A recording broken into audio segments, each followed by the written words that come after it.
Yo, what's up people? Catmaster here with another video. Last night we got more news on the Krangled leak from Path of Exile developers Grinding Gear Games. As it turns out, there will be no less than a total of 9 different Tainted Orbs that we can use to modify existing corrupted gear. And I'm going to talk about all of this right now.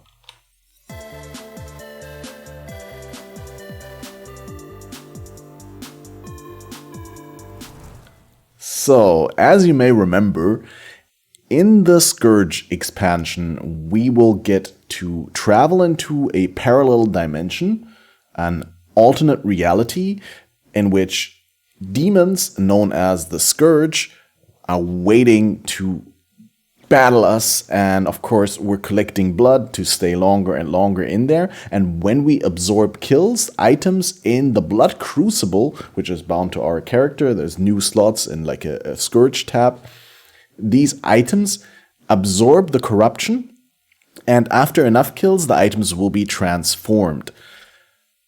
This means they get a pair of modifiers and they get the corrupted tag. The modifiers, as we learned, quickly going over it again, don't want to bore anyone, but also in case you haven't watched the announcement or something like that, you should know that these modifiers are on a different slot than implicits or corrupt implicits or even enchants. These are a Scourge slot of implicits, right? This doesn't override anything. And generally, that's really beneficial. You got one beneficial mod and one detrimental mod, and in the best case scenario, you got a really, really good beneficial mod and a detrimental mod that doesn't matter to your build. And because we are now heavily incentivized in 3.16 to basically cause all of our gear to be corrupted, they added new currency items, which we saw in the trailer. The Tainted Chromatic Orb, the Tainted Jeweler Orb, and the Tainted Orb of Fusing.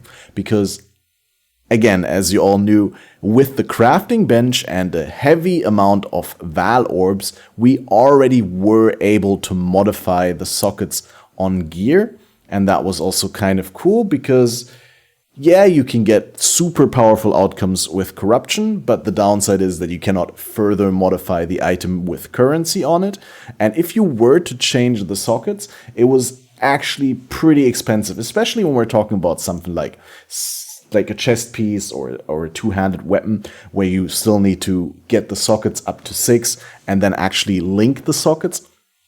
So, obviously, with now basically 10 times as many corrupted items on the average character than before, there needed to be either a shit ton of more Val Orbs or lower crafts or lower costs of the crafts on the crafting bench, or what they have done, they added these new orbs, right? And not only do we get the Tainted Chromatics, let me quickly bring them up here, the Tainted Chromatics and Fusings and Jewelers, but also we've been teased with the Tainted Exalted Orb, which is saying that it unpredictably adds or removes a modifier on a corrupted rare item.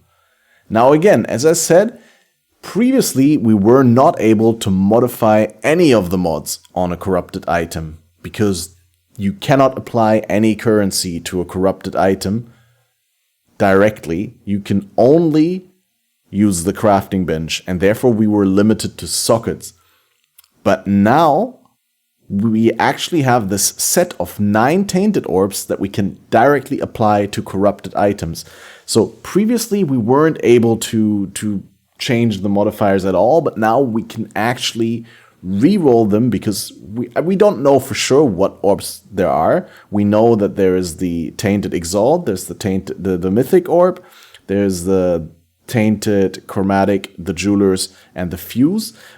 And there was one more that I forgot about right now that it'll come up again later in this video. But there's 3 that we don't know yet. Like it's reasonable to assume that there will be Tainted Chaos Orbs, which reroll the item mods, Tainted Divine Orbs to, get the explicit values to the point where you want them.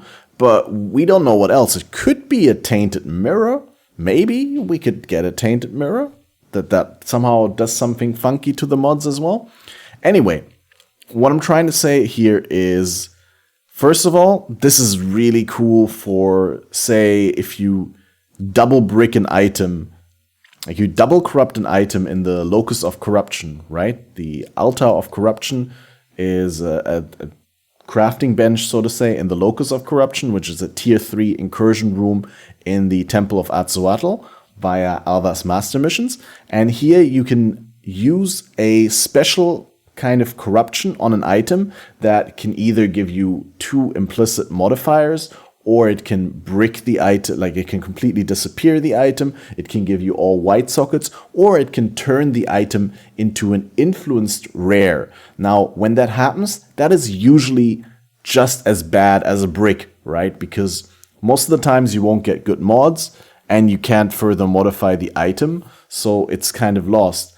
But now, when you actually turn an item into a rare here, and there is also the new amulet that we've seen.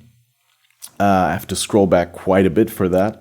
I don't think I'll find it here. Well, actually, if we just go through the pictures, we can find it. But there is the new Blight amulet that allows you to put up to 4 annoyance onto it.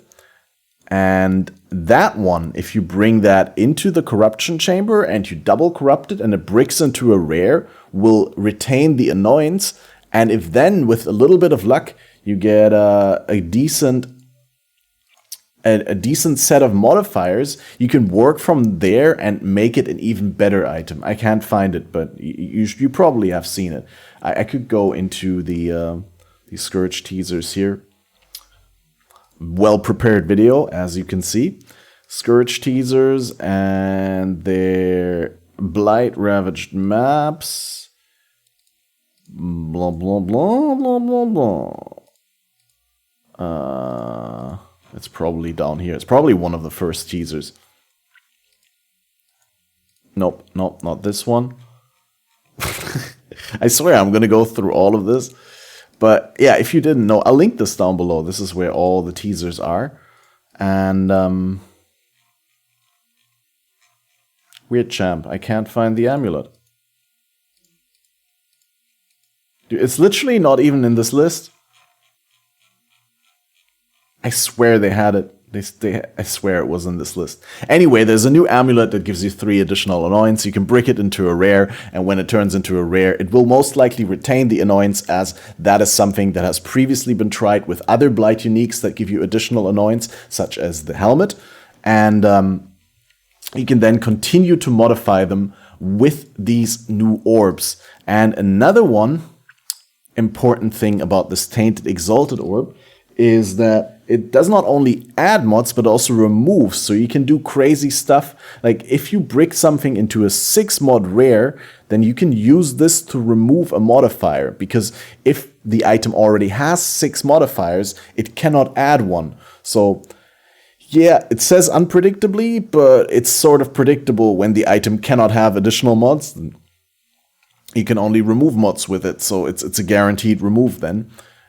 Sure, then if you want to add another mod back, you'll have to use another one, and that's 50-50 whether it adds or removes, assuming that it's equally weighted.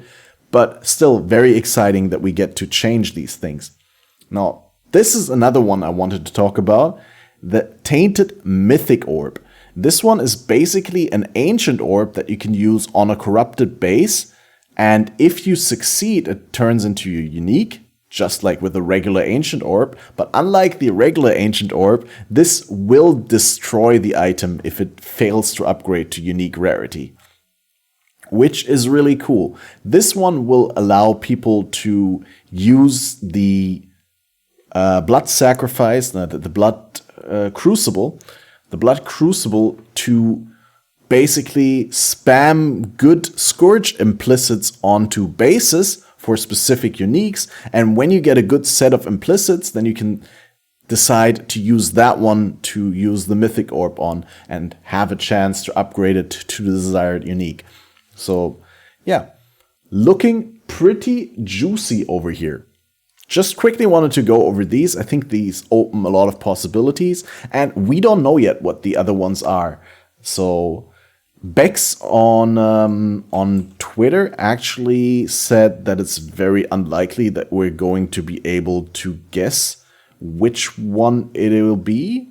So here, I think that was this comment here.